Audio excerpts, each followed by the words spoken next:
હું કુદરતી રચનાથી મુક્ત ચેતન અવિનાશી અનંત શક્તિ વાળો એવો શુદ્ધ આત્મા છું. તો વાંધો કઈ જગ્યાએ છે?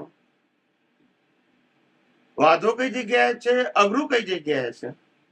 ડિઝાયર્સ, હે આપણી ડિઝાયર્સ કે ડિમાન્ડ્સ એ વચ્ચે. આપણ ડિઝાયર ડિમાન્ડ એ પાછી પ્રકૃતિ, અને પ્રકૃતિ માટે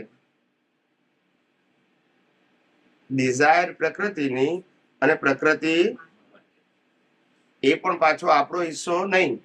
ભળી જઈએ તો આપણો કહેવાય, છૂટા રહીએ તો આપણો હિસ્સો. અને ડિઝાયર હોય અને ડિઝાયર પ્રમાણે પ્રાપ્ત થાય બી ખરું અને ના થાય, પણ એ આપણો વિષય નથી ને. આ દુનિયામાંથી કશું પ્રાપ્ત કરવું એ આત્માનો વિષય હોઈ શકે ખરો? અને જો હોય તો ભાઈ અનંત શક્તિ વાળું કાઢી નાખવાનું. બોલતા નથી. પ્રકૃતિનો જ વિષય છે. શાનો વિષય છે? અનુભૂતિ પરમાત્માની કરવી છે. તો પ્રકૃતિના વિષયમાં ઊંડા કેમ ઉતરવાનું? બોલો. અનુભૂતિ પરમાત્માની કરવી છે, ભલે પ્રકૃતિ સાથે છે, પણ ઊંડા કેમ ઉતરવાનું? એક ભાઈ કે ઉતરી જવાય છે. શું કે છે? ઉતરી જવાય. મેં કોઈ એવી રીતે આત્મામાં ઊંડા ઉતરી જાવ બસ. સમજાય છે?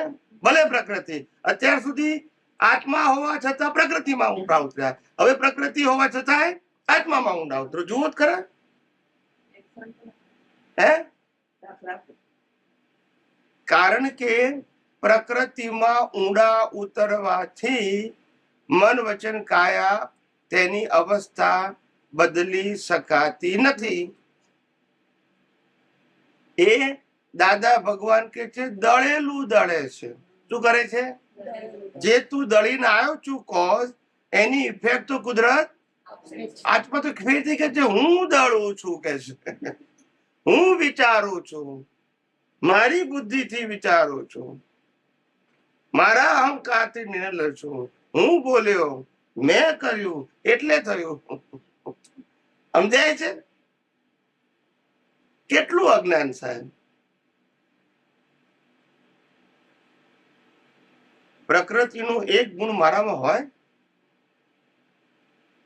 તો પ્રકૃતિના બધા ગુણોનું ઓપરેશન કોણ કરે છે? કુદરત કરે છે. કારણ કે પ્રકૃતિ કુદરતની જ છે. છેલ્લે બળીને રહેવાની પણ